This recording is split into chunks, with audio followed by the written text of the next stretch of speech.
You have to go through life with more than just passion for change. You need a strategy. I'll repeat that. I want you to have passion. You have to have a strategy. Not just awareness, but action.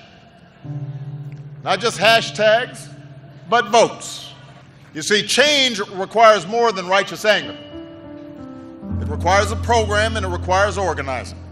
At the 1964 Democratic Convention, Fannie Lou Hamer, 5 feet 4 inches tall, gave a fiery speech on the national stage. But then she went back home to Mississippi and organized cotton pickers. And she didn't have the tools and technology where you can whip up a movement in minutes. She had to go door to door. But to bring about structural change, lasting change, awareness is not enough.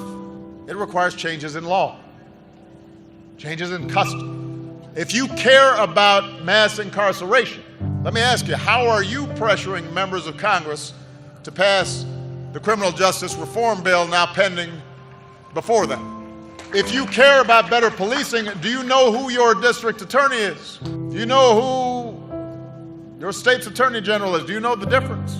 Do you know who appoints the police chief? And who writes the police training manual? Find out who they are, what their responsibilities are. Mobilize the community, present them with a plan, work with them to bring about change, hold them accountable if they do not deliver. Passion is vital, but you gotta have a strategy. And your plan better include voting. Not just some of the time, but all of the time. It is absolutely true that 50 years after the Voting Rights Act, there are still too many barriers in this country to vote. There are too many people trying to erect new barriers to voting.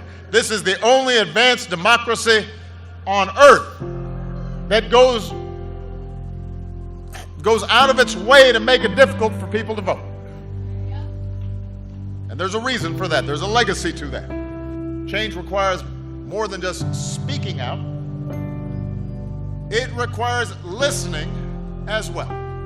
In particular, it requires listening to those with whom you disagree and being prepared to compromise. You know, when I was a state senator, I helped pass Illinois' first racial profiling law and one of the first laws in the nation requiring the videotaping of confessions in capital cases. And we were successful because early on, I engaged law enforcement. I didn't say to them, oh, you guys are so racist, you need to do something. I understood, as many of you do, that the overwhelming majority of police officers are good and honest and courageous and fair and love the communities they serve. And we knew there were some bad apples and that even good cops with the best of intentions, including, by the way, African American police officers, might have unconscious biases, as we all do. So we engaged and we listened and we kept working until we built consensus. And because we took the time to listen, we crafted legislation that was good for the police because it improved the trust and cooperation of the community, and it was good for the communities who were less likely to be treated unfairly. There will be times when you shouldn't compromise your core values, your integrity, and you will have the responsibility to speak up in the face of injustice. But listen, engage. If the other side has a point, learn from them. If they're wrong, rebut them, teach them, beat them on the battlefield of ideas. And you might as well start practicing now, because one thing I can guarantee you, you will have to deal with ignorance, hatred, racism, foolishness, trifling folks. I promise you, you will have to deal with all that at every stage of your life. That may not seem fair, but life has never been completely fair.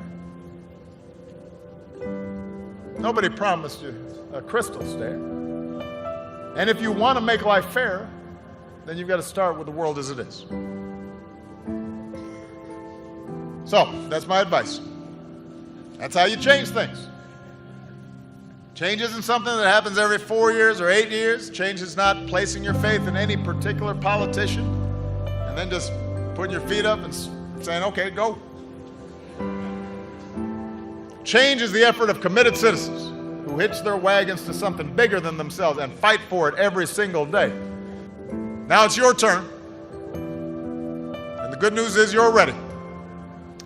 And when your journey seems too hard, and when you run into a chorus of cynics who tell you that you're being foolish to keep believing, or that you can't do something, or that you should just give up, or you should just settle, you might say to yourself a little phrase that I've found handy these last 8 years. Yes, we can.